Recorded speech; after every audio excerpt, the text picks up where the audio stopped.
Welcome to the Live Courageously podcast show, and I'm your host, John Duffy, and this is episode 70.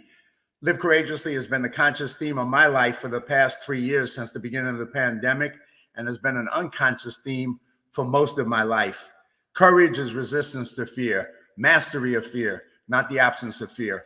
And there's something contagious about someone who is courageous. So today's show is with my good brother, Todd Speciale. And Todd Speciale is recognized as a motivational guru, along with being an integrity-based, authentic leader, promoting real change, who has built record-breaking sales and leadership teams that have yielded record-breaking outcomes. He's the CEO and founder of Make Sales Great Again, MSGA, teaches businesses, sales, and leadership to the masses, including to CEOs of major Fortune 500 companies. And he's helped generate over $800 million in revenues for the companies that he has served. He's also the CSO, Chief Sales Officer of Apex Roofing and Restoration, a $140 million company growing insanely fast nationwide. He's been nicknamed the culture creator, and going into major corporations with huge teams and completely transforming the way they work with one another, combined with a doctorate, and I love this, in street education, to have held multiple C-level roles, and you get the world's most sought-after business leader. He's a 3-time best-selling author with his third book, his masterpiece called The Ultimate Sales Bible, which just hit the shelves in Barnes & Nobles globally in March of 2024, and is also available anywhere on Amazon. He has spoken on stages with names like Ashton Kutcher, James Canfield, Daniel Delgado, Ty Lopez, and a good friend of ours, Jason Cisneros. So with all that, welcome, brother Todd, man. Welcome to Live Courageously. What's happening, Johnny? Good to be here, brother. Hey, good to have you, man. I always like to start off the show kind of letting my guests, my audience know, like, how did I meet my guests? Because most of my guests are friends and people I know personally. So I don't know if you remember the first time we met, but I do. So let me ask you, what's your remembrance of that? I actually, John, I don't remember the first time we met. Remind me, because I know we always catch up, we see each other places, but I don't remember the exact time. Well, the first time we met was at a relatively small event at this thing called City Gala in Los Angeles. That's right. And you got up and spoke, and what was unique about it, I'm listening to you and I'm like, there was a lot of speakers, there was a lot of motivational people, a lot of blah, blah, blah, blah. And, what was unique was that, you were just, it was just real. You were street, you were real, you spoke from the heart. You didn't run that typical, sales stuff that everybody did, And so after, we got to connect there, and then we later connected in Chicago when you were part of that event out in Chicago. And I came out there, which was, and I'm forgetting the name of it, what that was called, that you were one of the coaches on. Oh yeah, that was with Jason. That was oh my gosh, Impactor. Great. The greatest impact. So it was kind of like the Apprentice kind of motivational type show. That's right. Yeah. So we all hung out there. Who won that thing again? Which coach won that? So a woman won it. No, it was me. Oh no, what coach? No, I thought you were saying which person won it. No, you're saying which coach won it. That's right. Tamara Hunter won that, and she's an extraordinary human being. She was one of my amazing people that we had on our team. It was fantastic. But I always like to rub it in with the other coaches. Well, there was some serious competition going on between you and our good brother Jason Cisneros as to who is going to be the winning coach. So. Right. Yeah, that's something I do. And then, of course, we all went out and did karaoke together. And I think there was some alcohol involved, but I can't remember that. Karaoke, nice little bar, some alcohol for sure. It was definitely fun. Yeah. And then one of the guys who's on right now is Christopher Kaysen. He was one of the ones there. So he's watching us today. So, yes, the next impactor. Yeah, he said. He's hitting you, Todd. He's saying that you won because Jason and him wanted to be gracious to you. Listen, you know what? I love Chris so much. I'm okay with him saying I'm good with that. That exactly, because Chris is such a special young man. You can't help but be good with that coming from him. That's right. But, so that's kind of how we met. And then we met each other at different events. And we were at Jason Cisneros' wedding and everything down in South Carolina. Yeah. My other question I always like to ask is, what does live courageously mean to you?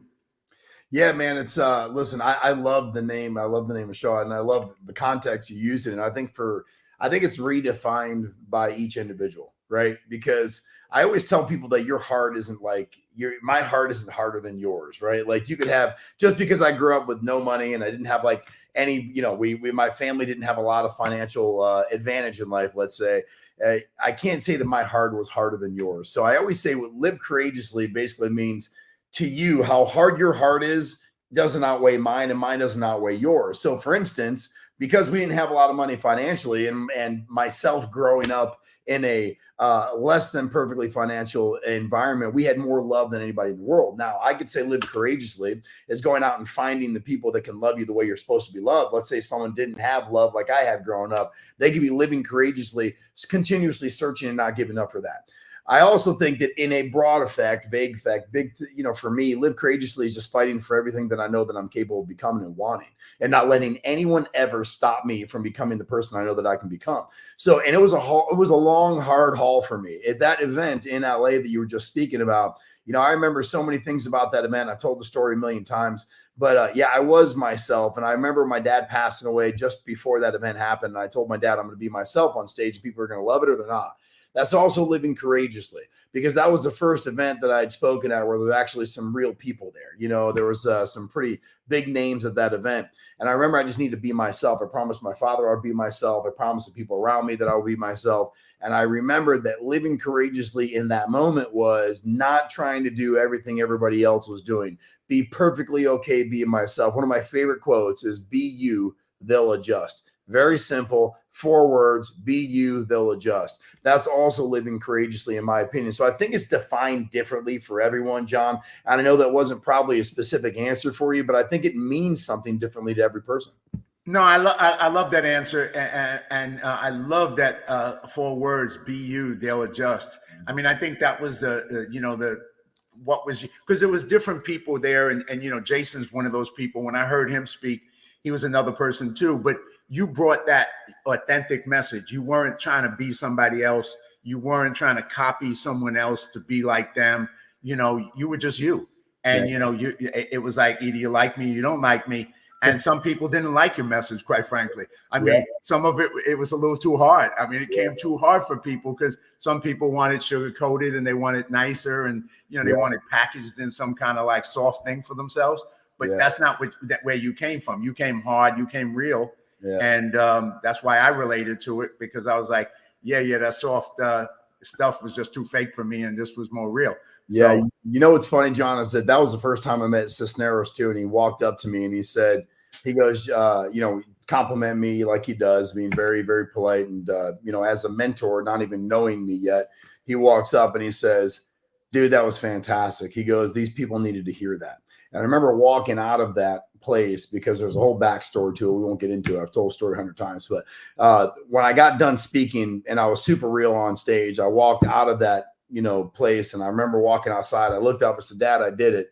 And I did it because I told you I would, and I was going to be authentically myself. And there was a line of people handing me cards to speak at their event. I'd never spoken on any stage, with that many people that were somewhat, names, if you will, in an environment like that yet. And then at the next day, the big stage, which is what I was told I was going to be speaking on, was that massive stage that Cisneros spoke on, and Antonella Delgado and Noel Lee and Steinbrenner and all these, Jack Canfield, all these individuals. I was told I was going to be on that stage. So I got swindled even coming out to that damn place. Now, I didn't expect to be on that stage, because I wasn't a name like those people yet. And I will tell you that it's okay that I wasn't. But, when I got off the stage, I remember coming out of that place, there was a line of people asking me, man, these guys needed to hear that. These guys need to hear that. Finally, someone that just tells people like it is.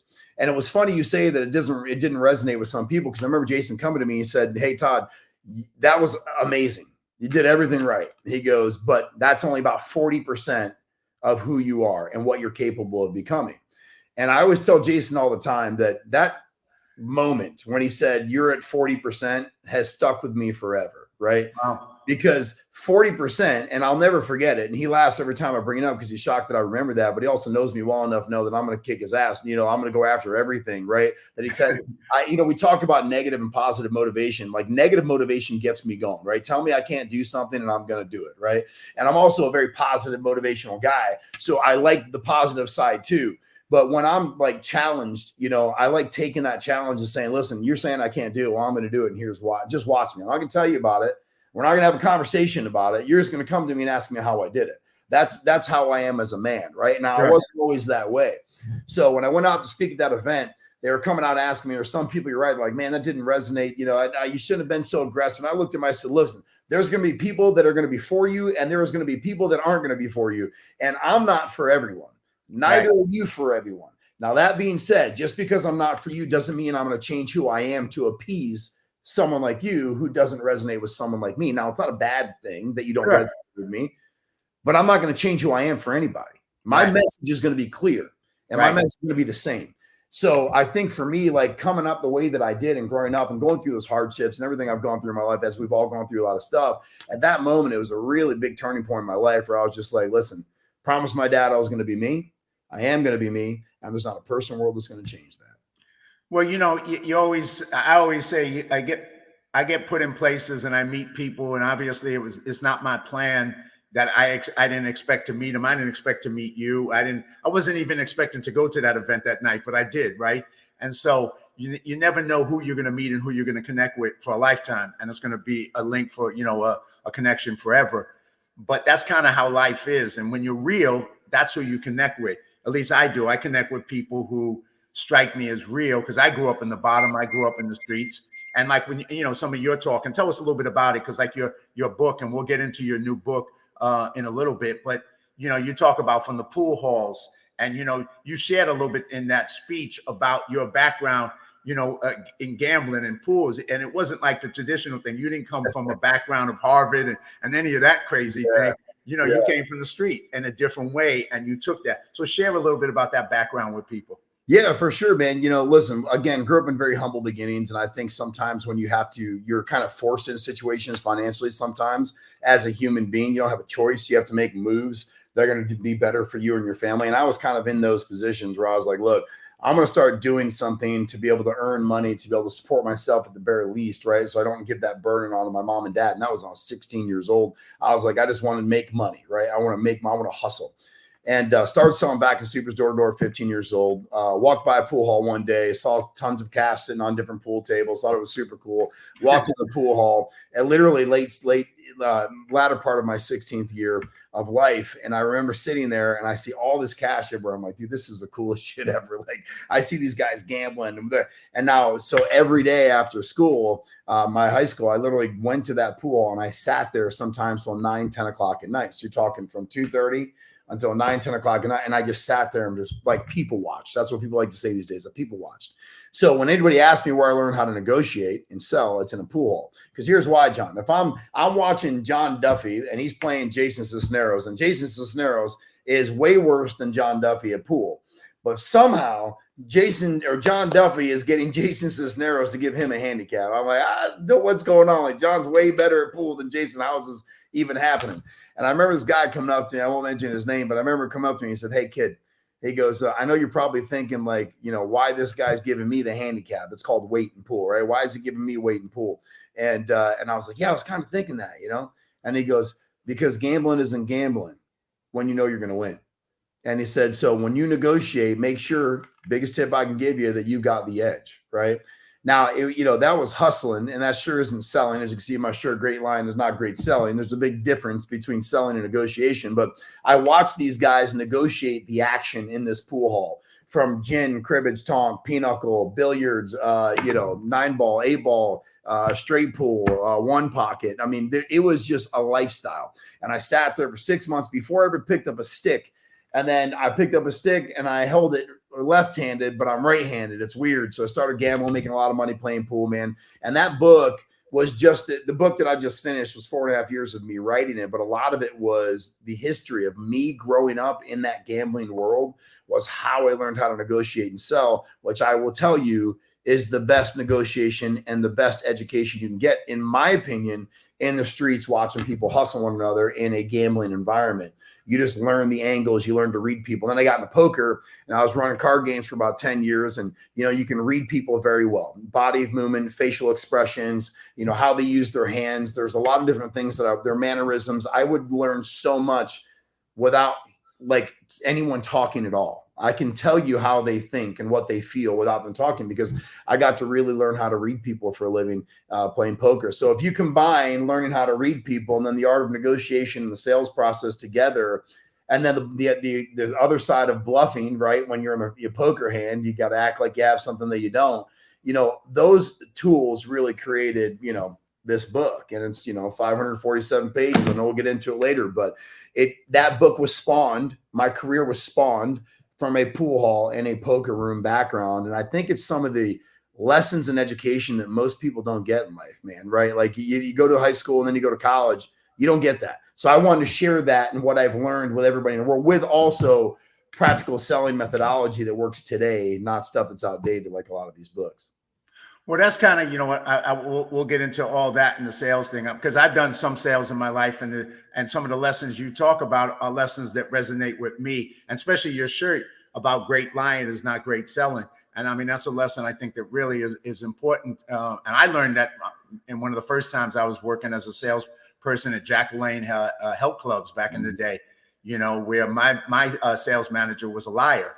And I wasn't going along with that program, but we'll get to that. But get back to your stuff. This whole thing about learning in the pool hall, learning in gambling, all that gave you a unique background to take into what you've done in life and with sales. I'm going to play, if you don't mind, I'm going to play a little video of you from YouTube to give people an idea of a little bit of both your sales background, your speaking background, and just kind of let them see what people are saying, and then we'll come back to have the conversation. So give me a minute. I'm going to set that as we go right now. And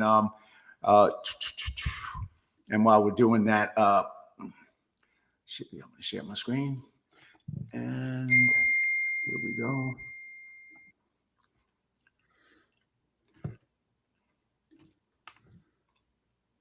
I mean, I have people come to me and go, man, you got a lot of haters. And I go, really? That's cool. Because if you don't have haters, you're not doing something important enough for them to care. Over 9 years ago, I was scrounging change on a trash can just to be able to get enough money to eat. Todd Speciale is going to be the #1 motivational speaker on the planet.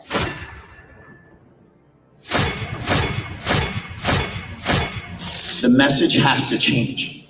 If there's personal development coaches, if there's people actually speaking that they want to change lives and help other people, don't speak it, live it. He's just an amazing guy, what he does. And pardon the term, he's got balls. Because he stood up in front of a group of motivational speakers, a lot of phonies, to be honest with you, that charge people a lot of money to take their courses and things like that. He basically dropped the atom bomb in that room.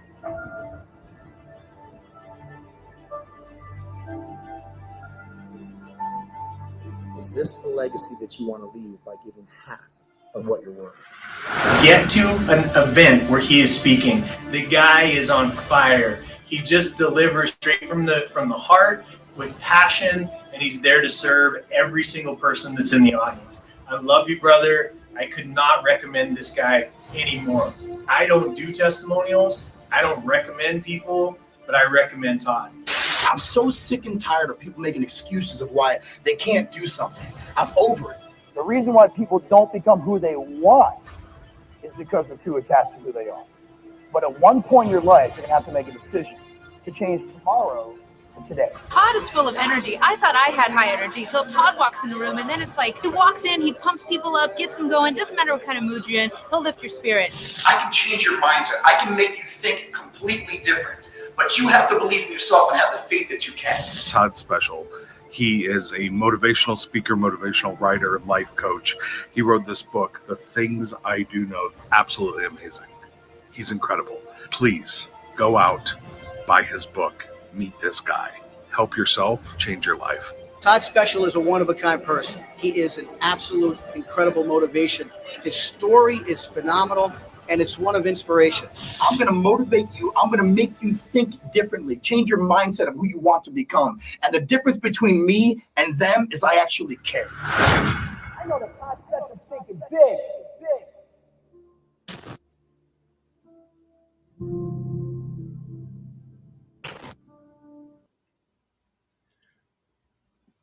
All right. So back. But that gives people a little bit of a flavor of you on all levels, writing, speaking, your philosophy and everything like that. And that was one of your first books you wrote back a while back. Is that correct? Yeah, that was 2017. It was published November. My dad passed away July. I promised him I'd write the book. And that book was finished 35 days after my dad passed away, as I promised him. That's kind of one of his wishes on his deathbed, that I was holding his hand to finish that book. I kind of pushed it off for a while, but then my dad lit a fire under me, man. He's like, you got to speak on stage. At that point in my life, I had spoken to sales teams and people that I've known, but that stage that you saw me on was the first stage. I kind of stepped outside of my comfort zone into other areas, and obviously since then a lot more stages. But that was the first book that I finished. It went bestseller on Amazon for 9 months, which was fantastic. Then I wrote that one right here. It's called A Bathroom Guide for Closers. It was for a timeshare business. And then I've obviously got, the most recent here. But that was the first book that I wrote. Yes, sir. Yeah. And then, of course, we went from meeting at that thing to ending up, with a great group of people. This was out in Chicago. When we were hanging in Chicago with some of the folks out there when you won the coaching. Yeah. And then this is with another good, excellent group of people, obviously dear friends, Dom and other folks, Danny. So, we've kind of, a lot of great people have kind of came into your world, my world, all because of, putting ourselves out there and being in those experiences. That's right. So tell me a little bit about, and we'll actually get to the book, but your sales philosophy, because like I was saying, I'm going to give you my little quick story and then I want to jump into yours.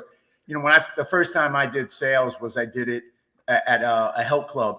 And, my manager, the way I was doing sales was I was just, teaching everybody in the gym, and then they was referring people, and I wasn't even selling because I didn't know how to sell, right? And then one time this woman came in to join, and she was like asking me questions, and the manager was there, and she said, well, is there any swimming pools in the club in Manhattan? I said, no, there's no pools. And he looked at me and he looked at her and said, no, there's pools. And I looked at him, I said, no, there's not, And so, I'm like, and so she didn't buy and she left. And then he started getting on my case. And I was like, well, why would you lie to her? That's just going to come back at you. And that's not how you sell. You want somebody to appreciate what you did for them. So I couldn't do what he wanted. So I wasn't a good salesperson in his environment, because I was like, no, you have to be honest and you have to be ethical. And you want to convince people that it's in their interest to join. And it wasn't that hard to sell. But, he just felt, well, you lie, you get your commission, and who cares, right? But tell us a little bit about your philosophy. And obviously you learned from the pool hall, you learned from gambling, and then tell us about how that philosophy lives today, and you both as a salesperson, a trainer, all that good stuff. Yeah, I mean, look, growing up in the environment I did, I was robbed at gunpoint 3 different times, pistol whipped. I've had a lot of crazy stories I could tell you. And, I feel like a lot of people in today's world, the consumer is getting robbed at gunpoint without the gun. A lot of them are getting pistol whipped without getting pistol whipped, actually going through the action that I had to go to. And a lot of people are like, oh, that's better because they don't have a gun to their head. They can't feel the cold barrel like I did 3 times. They can't feel being pistol whipped like I was. But, their pockets do. Their pockets feel the barrel, and their pockets, feel the pistol whipped and some in the back of their head because they're getting robbed. They're just getting robbed without the gun. I call it financially stealing from people. See, anybody can be a great liar, right? Like you could sell anything if you just lied to about, like, hey, give me $20 and I'll give you 200, right? Sounds too good to be true. What do you mean? Well, give me $20, give you 200. Well, that's, why would anybody do that, right? What's the catch? That's what everybody's always, what's the catch? What's the catch, right? So I think I found that in a lot of industries these days, I was just having a conversation about this with a guy the other day, you cannot fix everybody. Okay. You can go out there and you can help people, and the job is to serve them. A lot of people have haters. And when I was growing up, I was guys like, F the haters, who cares? F the haters. Well, now as I get older, I can tell you, John, that You know, I don't think that way anymore. My job is to turn a hater into a gladiator, do everything I can to serve that person. There's a reason why they're hating. I like to get down to that root thing, find it out, because if you can turn a hater into a part of you and a part of your team as a gladiator by your side, they're some of the strongest people you can have run with you. The problem with that is that it doesn't matter what industry you're in, there's going to be thieves, because some people care more about their pockets than they do about the people.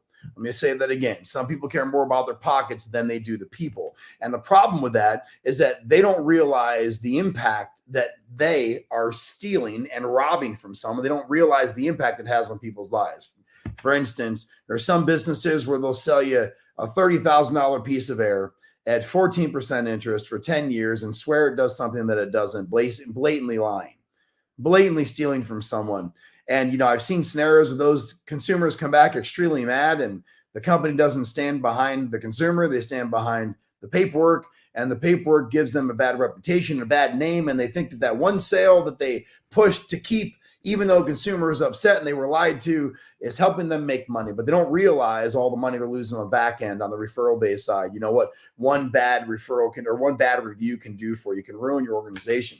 So I created Make Sales Great Again because I realized whether it was timeshare, the car business, insurance business, real estate, I can name any sales business in the world and I can tell you some heat, some bullshit these guys are pitching. You know, like there's that guy, Andy Elliott, on this, oh, Jack, you got to have a six-pack or you're never, ever going to sell anything. He's all online. He's a great marketer. It's great. Okay, fantastic. Good for him. And he's making millions. That's amazing. I wish the best for everybody. Truth is, you don't have to have a six-pack to be able to sell. As long as you do it the right way, as long as you serve people. There's a difference between serving people and selling them. And I think what people do is they don't know how to sell well enough that they start having to lie in order to get the deal, right? And that's just not great for people. That's not good for the company. It's not good for people. And as a leader, I like to show people that you don't have to lie to sell. You don't have to lie to earn. So that's why the name Make Sales Great Again was actually created many years ago. When I started speaking on stages for organizations, whether it be sales and leadership and business development, whatever it was, you know, Make Sales Great Again came with it. Everybody's asking me, why'd you do it? Why? What was the name? Is it political? Well, I actually started that name well before Trump was even had the Make America Great Again. Here's the crazy thing. I wanted to help people start getting back to the way things used to be. My dad was born in 1931. Shake your hand. That was your word was your bond. I talk about all the time, John, right? And I think, you know, you and I can go back to years and years ago. And I know you're a little bit more tenured than I, but I can tell you that I remember days, John, that this was bond. There was no question. You didn't need 857 documents. Right. Like, for instance, I know if John tells me he's going to do something, I don't need a contract because I know right. John. I know John's going to do it, and vice versa. The problem is nobody believes that anymore. No one can take anyone's word for it. The phrase "what's the catch" is too common. It's too good to be true is also too common. And you know what? The consumers are right. It is too good to be true. There is a catch, and the salespeople just aren't trained well enough to be able to sell people from what their product won't do rather than what it will. And most salespeople, they spew the features and benefits. Oh, look at this, what it does, and glass shiny this, and well, shiny light this, and it's going to make you all this, going to fix this and fix that. But what they don't realize, there is no one perfect product or service. There just isn't. Okay. Right. There isn't. So we teach people to sell from the negatives. You know, we're talking about Andy Elliott. He's like, oh, I got a six pack. You know, there was one time he says to me, or he says to a group of people that he was training, it was in car sales. He says, man, he goes, what is an expensive car payment to you, John? Tell me what an expensive car payment is to you, John. Any number. What do you think a monthly is expensive? Do you think? $1,000 a month. Okay. He said, well, John, that's you. You think it's 1,000 because now you're selling out of your own pocket. What if somebody didn't think 2,000, wasn't cheap? You're selling out of your pocket because you think it's expensive. Now, although there's some validity there, not a ton, but there's some validity there. I get where he's going with it. He says, just think, if you told somebody $1,000, but you could sell them a $2,000 payment, that means they'll pay it off twice as fast. And I'm going, God, if you have a $1,000 payment in the term 72 months, you sell them a more expensive car, and it's $2,000 in the term 72 months. You're not paying anything off faster. You're not. No, you're not. No, you're not. I'm like, this guy it's crazy to me. Anyways, they got these trainers out there that do have some really good stuff. And I don't like bashing anybody, but what I can tell you is this, is that the whole theory behind Make Sales Great Again is to stop the line, is get the product knowledge, serve people, don't just sell them, help people win, give them something that actually supports them. And if what you're offering does not actually add value than tell them that it doesn't add value. Because here's the big thing about sales. People think that when they hear no, they're losing a sale. What they don't realize when they hear the word no, they're actually, if they handle it the right way, are going to get way more business from that no than they would just that one yes. Here's why. Because people expect salespeople to lie. They expect it to be a shady business. Now, if you help them and you specifically say to them, here's the deal. My product's not for you. I wish it was. I wish I could serve you. I wish I could help you. It's just not for you. And I want to help you, and I want to guide you to someone that can help you, because I don't want you to call me back in the future and say I forced you into something that didn't add value to life. That's not who I am as a person. That's not who I am as a company. So what I want to do is guide you to the right person that's going to help you. Now, if you know anybody else you think this product or service might be good for, please send them my way. Don't need any names or numbers now. If you want to give them to me, great, no big deal. But the amount of referral business you can get from a no is way bigger than that one sale when you force someone to say yes, whether you lie or try to manipulate them and do a deal. And people miss that, man. So we got to get back to the core of honesty in sales. We got to get back to actually helping people, serving them into a product or service that adds value to their life. And if you're not doing that, John, then you're blatantly manipulating or you're lying to someone to actually line your pockets. And that is not okay. That's what's going on in today's sales world. And unfortunately, there's a lot of sales companies that are allowing it to happen. I won't. And let me ask you, Todd, because I 100% agree. And I think, you're hitting some key points. Why and how did you become who you are in that? Because you're in an environment where a lot of the folks do that. They do lie. They do do that. So what was it in you, coming out of where you came from the pool halls, from the gambling world, from the opposite, to have the kind of principles and honesty and moral, and not only personally have it in your world, but to promote it to other people? What was it for you that got you there and gave you that sense of correct values and honesty that we need more of in the world? And that's kind of what the message is that you're taking out there. Yeah, I think not growing up with everything that we needed or wanted to have financially in life, and seeing my parents kind of fight as hard as they did just to make ends meet. It was a rough environment financially, see, but it was a phenomenal environment in love. Okay. And I always tell people that my parents, they're just my dad before he passed away. My mom, she's still here, 81 years old. She's our rock. She's an extraordinary human being, but they taught us great values, right? And don't get me wrong, John, I made all my mistakes as a kid. I've stolen shit and I've done all sorts of stuff when I was a young kid. I've made a lot of mistakes. But I will tell you that when it comes to actually helping people, I saw a lot of people in the sales world get taken advantage to where they were crying, and it was affecting people's families, and it was affecting their money, and it was affecting, they were coming back and like people promising all these things. And I see these people just broken. And then I saw a lot of these salespeople just keep continuously smiling, like, look at this paycheck I made this week while they're robbing people. Look at this person. People are telling me I just want to bash someone over the head and take all their money today. I don't care what it takes. I'm going to make a sale. And I think I just wanted to be the person that stood up for these people to do the right thing, because I'll be honest with you, John, there's not enough of those people there. Money is a very dangerous thing. I've been to the point where I've had none, and I've been to the point where I'm comfortable. And I can tell you, it's a very dangerous thing on both factors. When you don't have any money, you'll do anything you can to get it. Let me say that again. When you don't have any money, you'll do anything to get it. But then when you have the money and you find a path to lying to be able to get money, it's almost like free money because you figured out a way for people just to hand you stuff if you just say the right thing. It also becomes a drug to where you just want to continuously do anything you can to get the money. Where the real good people that sell in this world, where the people that I fight for, are the ones that are serving people, that are helping them, that are giving them something of value, and then they are exploding because of it. And I also saw a lot of top salespeople getting awards for being number one in the company when I knew and had proof they're blatantly lying to people. And I saw other people, they were just way better than them at sales. Difference between a great liar and a great seller. That's the whole reason I make shirts like this, because I want people to know that I can lie to you and tell you anything in the world. To sell someone is to serve them. And there's a big difference. So I want to, I guess, kind of be the advocate. I want to be the person that promoted that and show people that you can still sell and serve people, make a crap ton of money, millions of dollars if you do it the right way. So I just want to be the voice of the reason for that, if you will. Well, obviously, I'm 100% commend you for doing that and for that philosophy and what you're doing in the world, because that's what we need more of. And we need people, like you said, to get back to those old values where you did a handshake and you got, you could trust somebody and you knew somebody was going to, take care of you and not take advantage of you. And so, trying to promote that is the more people to do it, the better. So, I'm going to jump around a little bit. I want to get to some of your great quotes, but I want to get to your book because your book just came out, and I want to just, thank you, because here's the book that just came out, The Ultimate Sales Bible. It's in Barnes and Nobles. It's on Amazon. And, you were very, very kind. My daughter's watching this show, by the way, Sophia, and you were very kind. You wrote her, you sent a book to her, you wrote a letter to her, and you wrote a typed letter and a handwritten letter to her. And I tell you, it was very special, man, very unique that, that you took the time to, share. And I shared it with her, and she's been reading the book and looking forward to read more. So thank you, brother. I appreciate that. That was so very kind of you.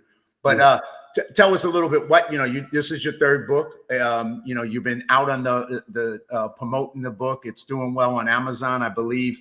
If I can show something here, there's a little bit of where you are as far as in the Amazon world. And then here's where people can get the book on Amazon, The Ultimate Sales Bible Guide. So I encourage everybody to buy the book and read it. And if you're in sales, of course, it's very useful. Or if you're thinking of going into sales, but I think you probably would say on some level, we're all in sales, right? No matter what you do in life. So all the principles that you're promoting and the philosophy of how to do it applies to everybody. So take it away, brother. Tell us a little bit about what took us to this book. You said 4 years of writing, and tell us what the message as we go down the road with it. No, I appreciate that, man. And, John, I very much so enjoyed sending that to your daughter. And I was grateful that you asked me to do it. She's anybody that's family of yours is family of mine. I'll always be there for you no matter what. It's funny, man. This book, it almost doesn't feel real, to be honest with you. It's like literally holding a celebrity, because it's 547 pages. And by celebrity, I don't mean my face. I mean the book as a celebrity. And I say that because every flight that I would take, and I fly sometimes 2 weeks out of the month, right? Pretty regularly. But every time I was flying, I'll be on my laptop and I'll be writing another chapter. And I started 4.5 years ago. And it took me this long because I wanted this book to have everything there is to know about sales. But you said something, John, that really hit home with me. This book, The Ultimate Sales Bible, is not just for salespeople. It's for everyone. I'll tell you why. You kind of nailed it. Yes, we are all in sales in one form or another. But here's the thing. We're either selling ourselves or we're negotiating something in life. Okay. Everything is a negotiation. Everything is a sale in one form or another. But you got to be serving people in order to do it the right way. So I always tell people, it doesn't matter what business you're in. For instance, we work with, plenty of people that are not so-called in sales that have read through this book already and are talking about how much it has helped them. And they're not technically in sales, if you will. But this book, it's 38 chapters, 547 pages, 143,000 words of my life in 4.5 years that I wrote. And the reason is because I wanted this to be the one-stop shop. I wanted this book to be the one where people go, I don't really have to read any other sales book. Now, I encourage people to do that because there are other fantastic, sales trainers. Victor and Tony, who wrote the foreword for this book, to me, it's the #1 sales trainer on the planet by far, because he's an integrity-based leader, he's an extraordinary human being. That being said, this book has everything that every other book has in it, in my opinion. It just does. I feel like someone asked me, when did you stop? When did you know the book was done? And I said, well, I knew the book was done when I got to the last chapter, 38 chapters, and I couldn't think of anything else to put in the book. That's when I knew. I was like, I want this book to have everything. But if you look at my bookshelves back here, I could pull out sales book after sale, Brian Tracy, Zig Ziglar. I could tell you so many crazy sales books that I've read, but I'm going to tell you, they're missing something. They're missing the connection between the consumer and an educated salesperson today. Because if you look at like the Cardones of the world and the Zig Ziglars and the Brian Tracy, all these extraordinary people, extraordinary human beings, they all have extraordinary stuff out there. Problem is that if you look at like Cardone's, sales methodology or his Cardone University, these are videos of his hair long. He was 25 years ago. He's taken all his videos, and although there's some still great diamonds in that stuff, right? There's really good content. It's just not, a lot of it's not relevant to today's sales world. Just like this book, people are going to think won't be relevant 60, 70 years from now. Well, I built this book to be relevant forever. I wrote this book to be relevant for people to use 100 years from now. That's why I wrote this book the way that I did. And that's the reason why this book is as big as it is. So yeah, man, it was 4.5 years of my life. It was everything from what I've learned in the streets all the way to the boardroom. And it is really putting in perspective of what I believe sales is and what's allowed me to change my life tremendously to a point where people didn't think I was going to go. So that's it. That's the Ultimate Sales Bible. By the way, it is copyrighted. It is trademarked. Jeffrey Gittimore wrote the Sales Bible, had that trademark. And Victor was like, dude, you got to get the Ultimate Sales Bible trademark. I was like, damn, good idea. So I got that and Make Sales Great Again, both mine. I own it. Right on, brother. And, I think the whole thing that you're saying and what makes it even so more special is that it's about serving the consumer, but serving others. I mean, that putting service first is so important, and it's so important in your philosophy, and it comes across in the book. And I commend you, man. 500. I've written 2 memoirs that I'm trying to get published this year, and I will. And writing's painful for me because I like to be around people and not sitting by myself writing.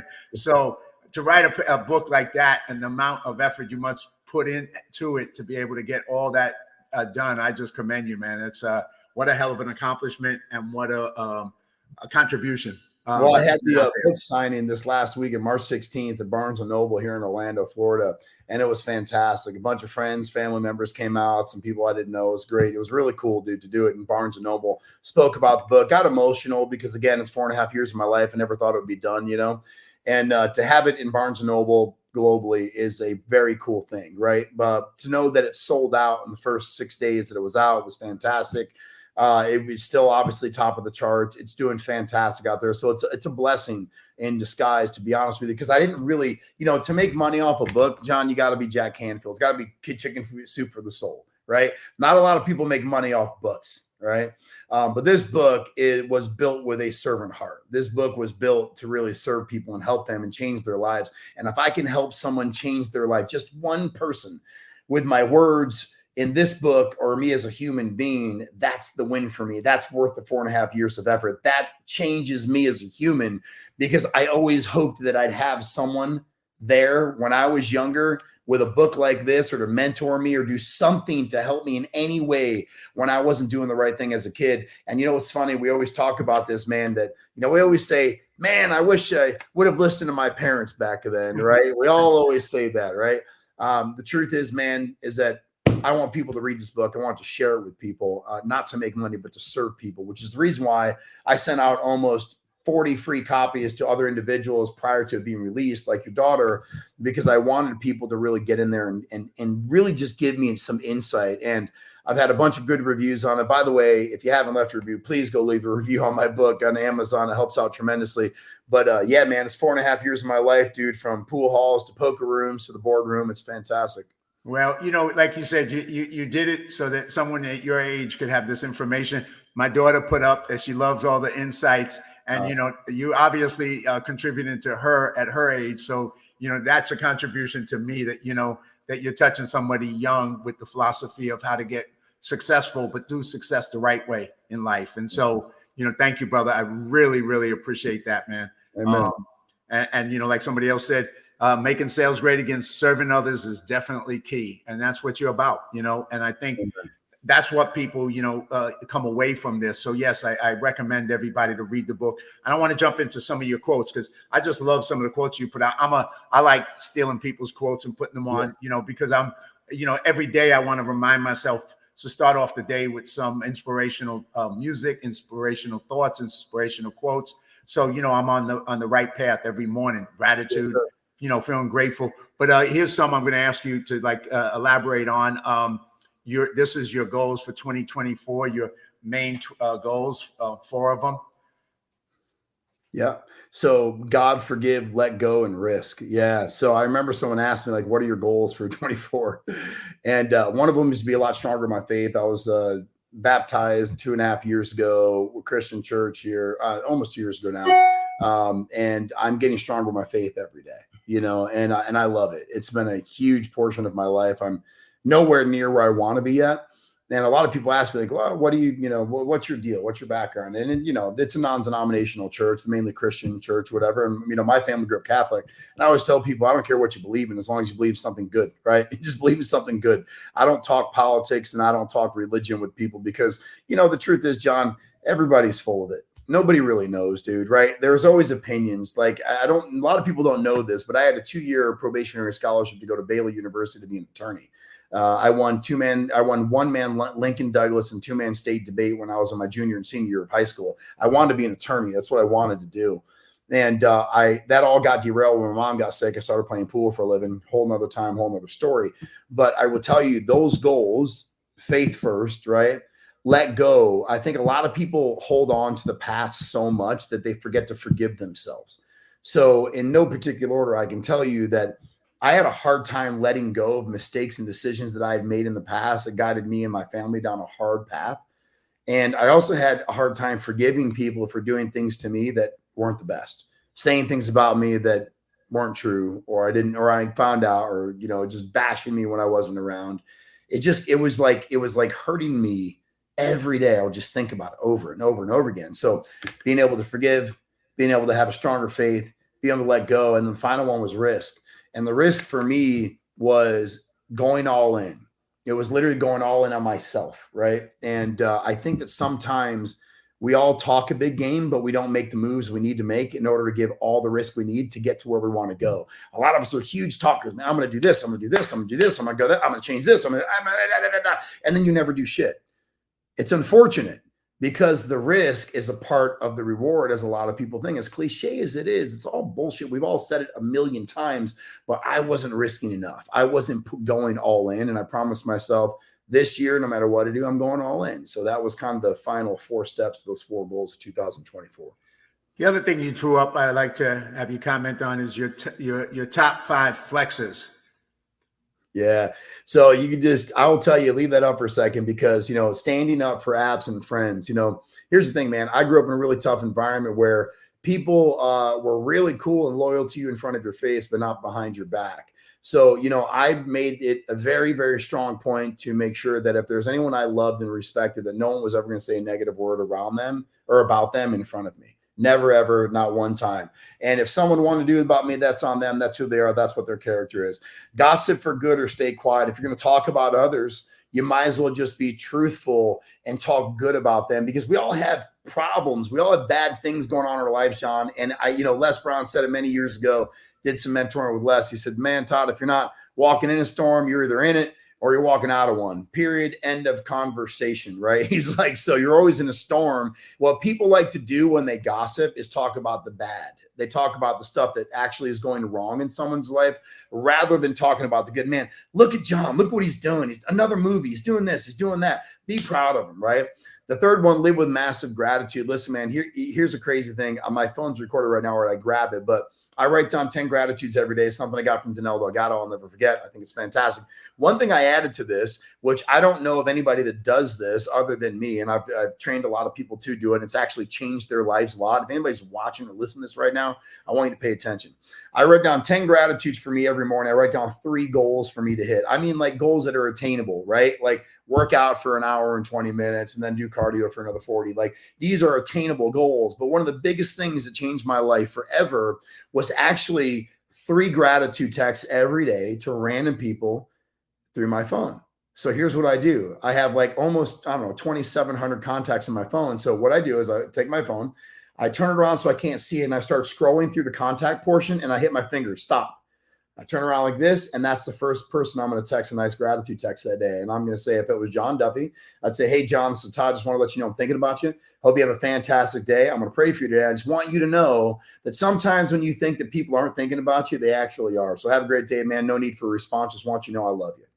Right? Then I'll turn my phone back around. I'll scroll through it again. Boom, I'll stop. Next thing I do, turn around.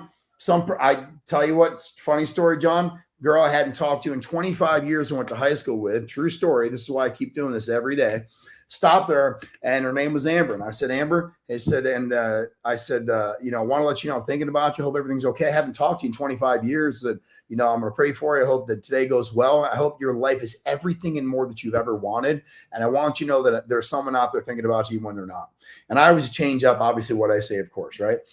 And then, John, I got a long text message back. Okay. I don't know if you've ever seen those text messages that have an arrow in them and you have to hit the arrow because they're so long. iPhone actually sums it up. I had to hit the arrow. And super long story short, this girl had made up her mind that morning that she was going to slit her wrist and kill herself.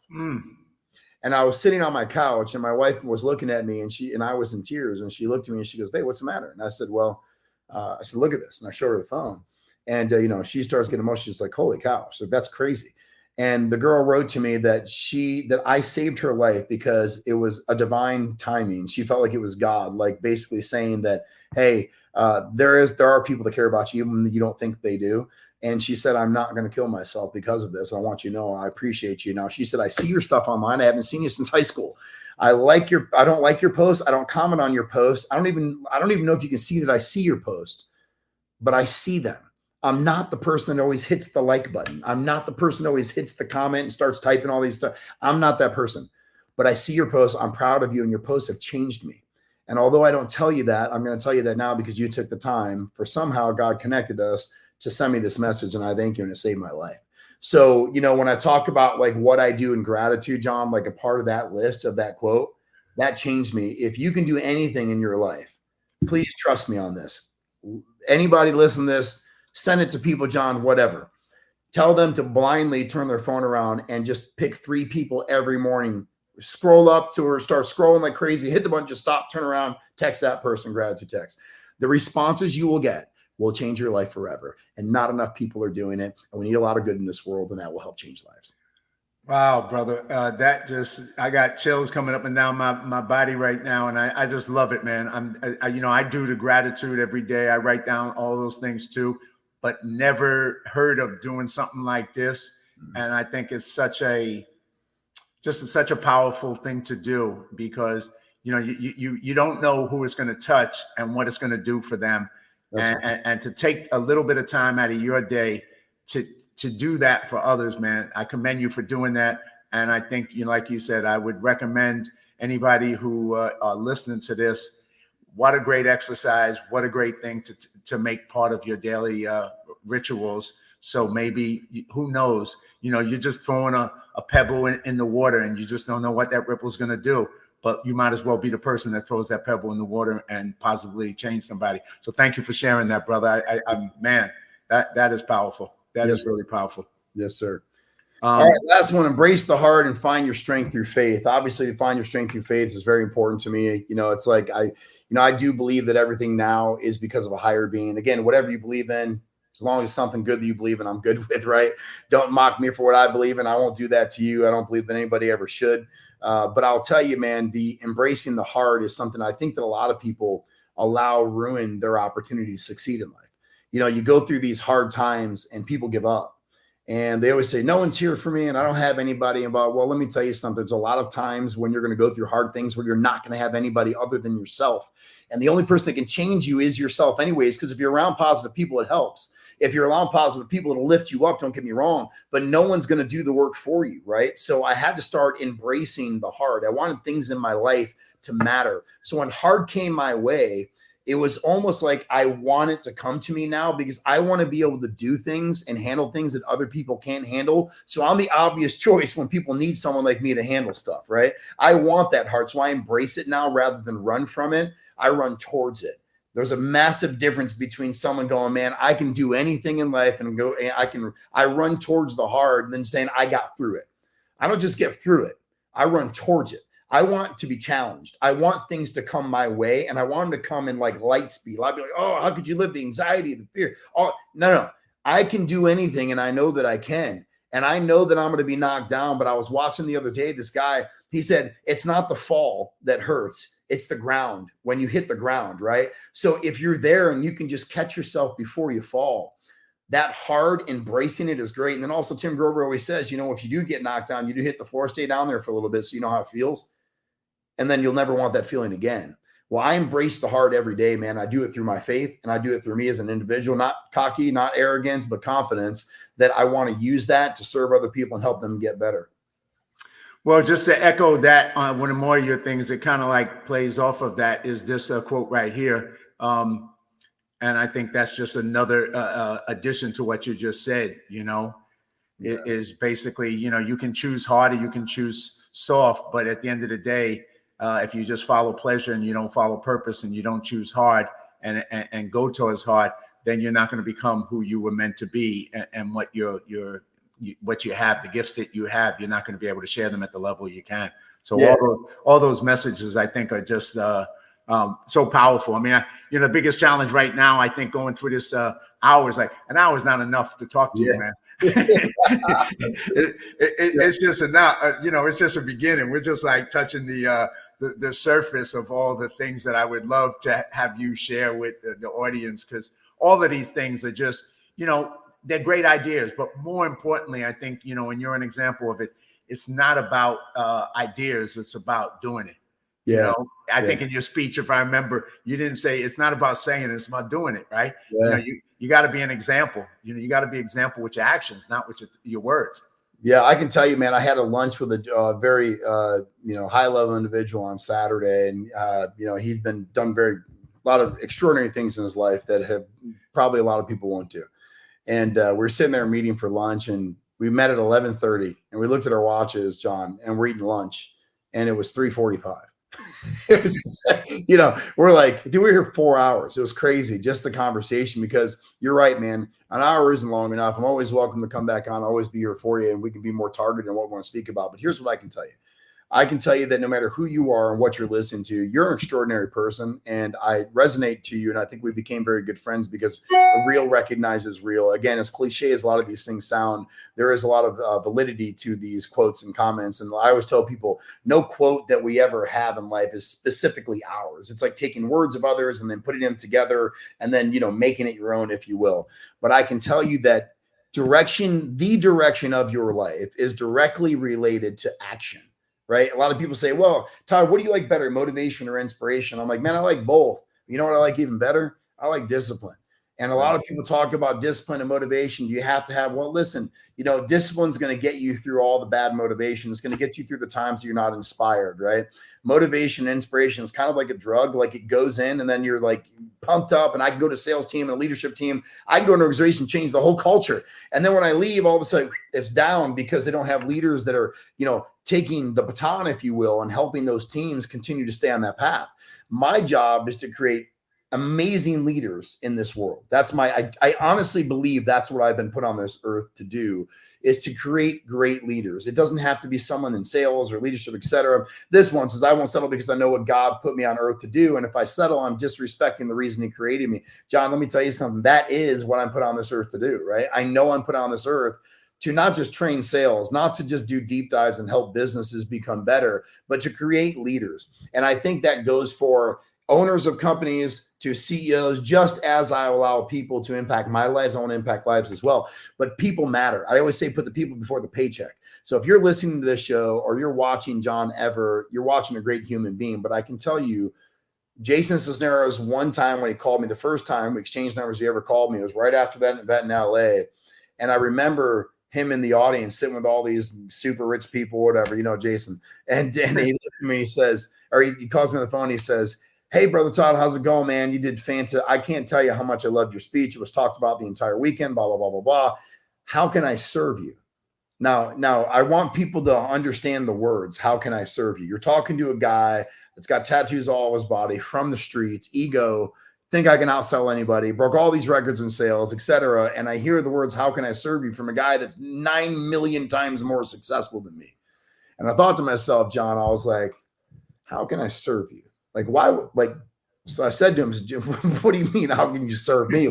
Like, I need to be serving you. Like you're the dude, you're the guy, bro. Like, you're the one. And he's like, I was like, I want to learn from you. He's like, no. I don't think you understand. He goes, first lesson. You go through life with a servant mindset. You don't go through life with a cocky arrogance. Confidence is okay. He's like, but your job is to serve people. So you want the first lesson as a brother, as a person who believes in you, as a person that knows that you can go further in life, you have to understand how to serve people and being okay saying, John, how can I serve you? And that changed a lot of my perspective on how I move. So move with the servant mindset. Be you, they'll adjust. Don't worry. You're not going to be for everybody, just as I'm not for everybody. But you have to make moves and take action to be the best version of yourself. You don't do those things at all, you're not going to do anything that you want to do even closely or remotely to what you can in life. Well, I was going to ask you, what would you close on? But you just did. You just summed it all up. And I just echo all of what you just said. I mean, that servant mindset, that, being of service to others, people don't realize that's the greatest gift you can give, not only others, but yourself. Amen. When you're of service to others, and when you're only to service of yourself, that is the worst thing you can do for yourself as well as for others. Amen. So yeah, I 100%, man. Well, I think you covered a whole lot, brother. I thank you so much. Thank you for coming on the show. We're definitely going to do this again. Yes. And I just want to make sure everybody checks out and gets your latest book. You can get some of the other earlier books too after when you get a chance, but definitely get the one right now. There you go. The Ultimate Sales Bible, because it's not just about sales. It's so much more. And I just recommend anybody to vote. Get it for themselves. Get it as a gift for other people. Pay it forward. Send it to somebody who can use it. There's so many ways that you can take advantage.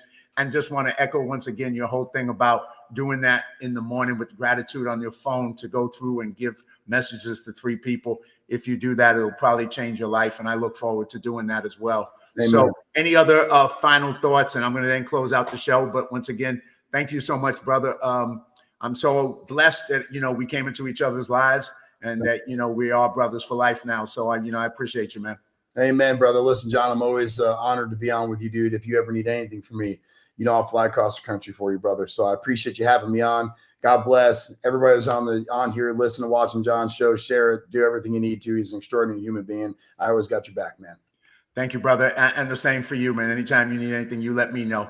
100%. And once again, thank you for the gift to my daughter. That was a very special blessing. So thank you, brother. All right, man. Well, have a good night, too. Thank you for having me on the show, man. All right. Thank you, ma'am. So I'm going to close it out, everybody. I hope you enjoyed the show today with Todd Speciale, and I hope it motivated, inspired you. But beyond that, motivated, inspired you, I hope it led you to take some action steps and to do stuff to actually apply it in your life so that you do be of service to others, that you do take some of the thoughts that he gave you and you put them into practice and you change your life and change other people's lives, because that's what we're here for. So I just hope you do that. And if you haven't seen any of my previous 69 podcast shows, check them out on my YouTube channel, Live Courageously. And I have about another 75 friends coming up in the future. And so every Sunday, 3 p.m., this is my next one's coming up. Another couple of amazing friends, military veteran, and just courageous people. So once again, thank you, Todd. Thank you, everybody. Thank you for watching the show. God bless you. And I'll see you